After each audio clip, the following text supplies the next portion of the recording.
first 11 kami tidak tahu sebab sewaktu game baru Coach Kim akan bagi tahu player apa semua, siapa yang bermain apa semua. So apa yang kami semua boleh adalah bersedia lah.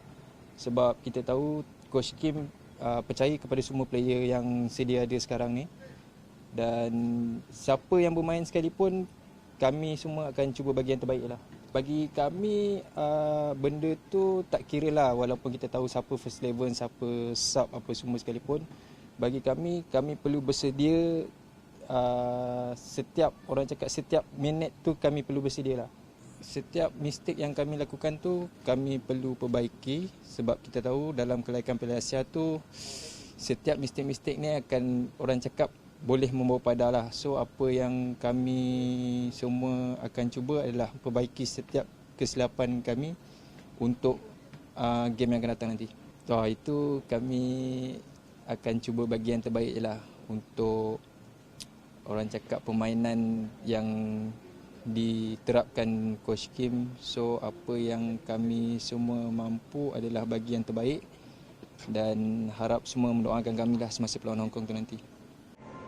Pertahanan 26 tahun itu juga menjelaskan sudah semakin menerima taktikal yang diterapkan oleh Ketua Jurulatih Kim Pan-gon biarpun diletakkan di posisi berbeza. Skuad Harimau Malaya bakal berdepan aksi kedua perlawanan persahabatan Taiwan menentang Hong Kong pada Rabu sebagai persiapan menjelang kempen kelaikan Piala Asia 2023 di Bukit Jalil Jun depan. Mungkin game tentang Hong Kong nanti adalah orang cakap satu situasi yang sukarlah untuk kami. So insya-Allah kami akan cuba bagi yang terbaik sebab mungkin perlawanan tu nanti akan orang cakap akan memberi kami serba sedikitlah untuk perbaiki setiap kesilapan-kesilapan yang kami lakukan untuk semasa kelaikan Piala Asia nanti. Sementara itu, skuad bola sepak Hong Kong menjalani latihan pertama selepas tiba di Kuala Lumpur pada tengah hari Isnin. Skuad Hong Kong ini berdepan dengan skuad Kim Pan-gon dalam perlawanan persahabatan pada Rabu. Difahamkan skuad Hong Kong terdiri daripada barisan terkuat dan pasti memberikan cabaran hebat kepada skuad Harimau Malaya.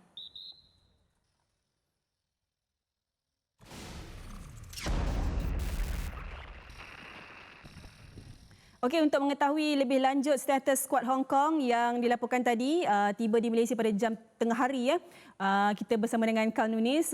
Kal, boleh cerita lebih lanjut sikit? Itulah dengar cerita baru sampai tengah hari tadi dah terus training malam ni, Kal. Tak ada faktor kepenatan ke dia orang ni memang all out lah nak lawan Malaysia?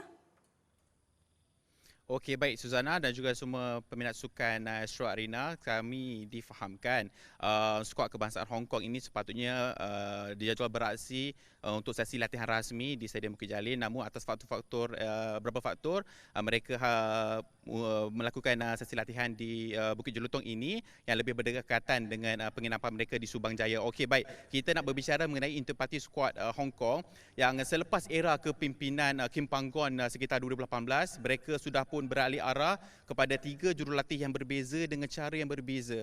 Bermulakan dengan Gary White daripada England, Mixu Paatelainen daripada Finland dan juga yang terkini John Anderson. John Anderson bakal melatih dan juga duduk kerusi panas Hong Kong buat kali pertama dalam aksi antarabangsa menentang Malaysia. Dan itu sudah pun memberi sedikit orang cakap aura positif memandangkan jurulatih yang berkaliber luas yang beraksi di Liga Jerman selaku pemain dan juga pengalaman luas di Eropah akan memacu branding baru, penjenamaan bola sepak baru daripada Hong Kong ini dengan sesi latihan di belakang saya ini lebih terarah kepada latihan set piece, situasi bola mati dan juga pergerakan tanpa bola. Itu antara intipati sebelum kami dihalau keluar daripada sesi latihan untuk tidak terus memberikan perincian mengenai skuad Hong Kong ini, namun mereka berada di dalam satu fasa penjenamaan bola sepak antara yang terbaik selepas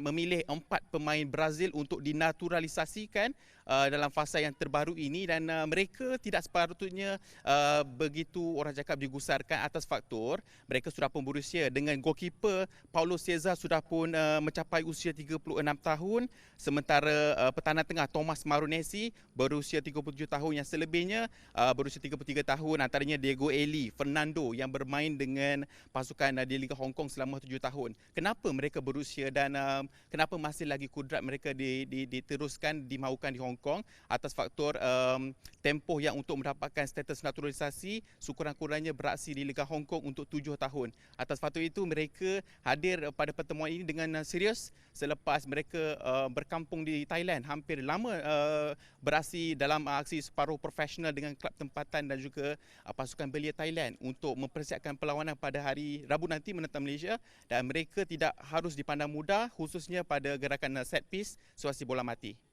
Okey, menarik apabila Karl kongsikan tentang usia pemain-pemain yang dikatakan lebih kurang dalam 30-an. Sudah pasti mereka ini juga mendapat sentuhan Kim Panggon sewaktu berada di Hong Kong. Mungkin sedikit sebanyak pasukan Hong Kong juga dah tahu corak yang diterapkan oleh Panggon, perubahan dalam corak permainan Malaysia nanti, Karl.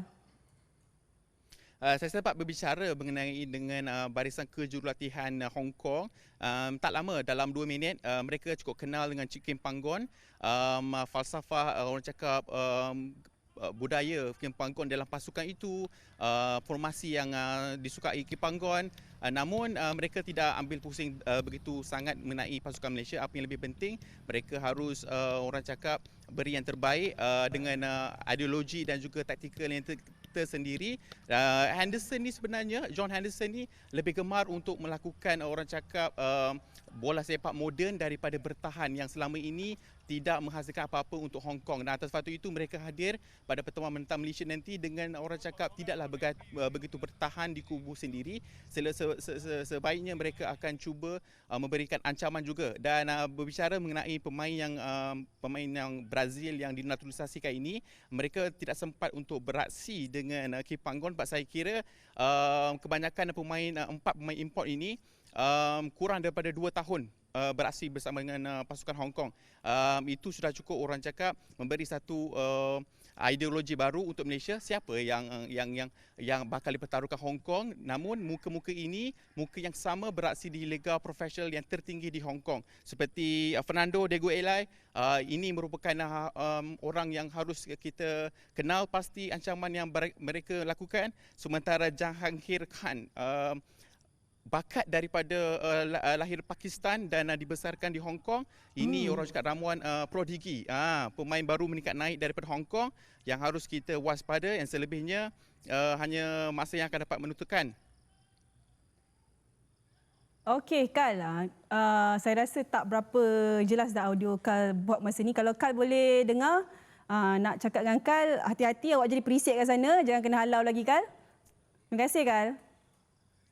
Sama-sama.